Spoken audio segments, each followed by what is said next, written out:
Welcome back, dear students. In previous video we discussed about sources of water and uses of water resources. Today we discuss the distribution of area under irrigation. Dear student, after the independence, India's area under irrigation has increased 4 times. Coastal areas of Andhra Pradesh, delta regions of Godavari and Krishna rivers, Mahanadi Delta in Odisha, Kaveri Delta in Tamil Nadu, Punjab, Haryana and western Uttar Pradesh, etc. are regions which are intensively irrigated. In India, the area under irrigation and irrigation facilities greatly vary from state to state.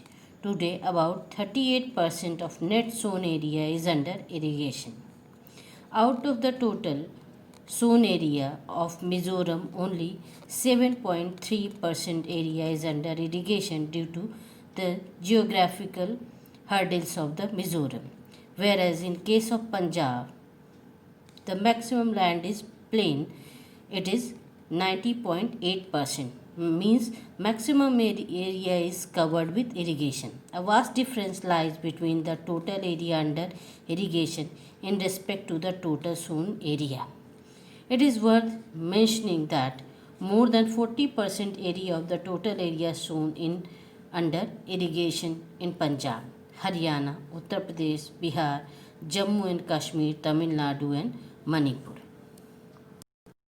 Next topic is water crisis. Water is an invaluable natural resource. Today, there is a severe crisis of water around the world. Constant rise in population, demand to grow more food grains and cash crops for rising population, increasing urbanization, changing lifestyle, over industrialization, etc. are some of the major causes that has led to water crisis. The current situation of water supply and the inequality as well as inefficiency in its distribution poses severe problems for livelihood of human beings and economic development. Water crisis is a very serious problem in arid and desert regions. Western Rajasthan and the interior area of southern peninsular plateau, we need pure potable water for our survival.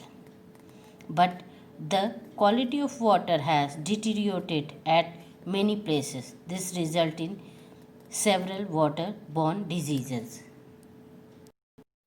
Although the government puts hard efforts to increase the facility of water and potable water, there exists a large difference between the demand of water and its supply. About 8% of the Indian towns face severe shortage of drinking water. About 50% of our villages still does not get pure drinking water.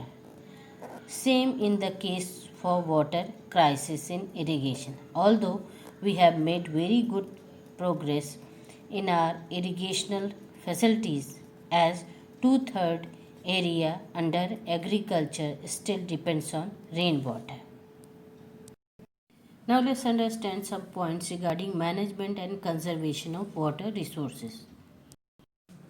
For proper water management, it is necessary to bring awareness among people, prevent the pollution of the water reservoirs, avoid wastage of the filtered water, use water sparingly and judiciously. The pipeline supply water should not be allowed to dry up to avoid pollution. And in case of any damage, it should be repaired immediately so that water wastage can be saved.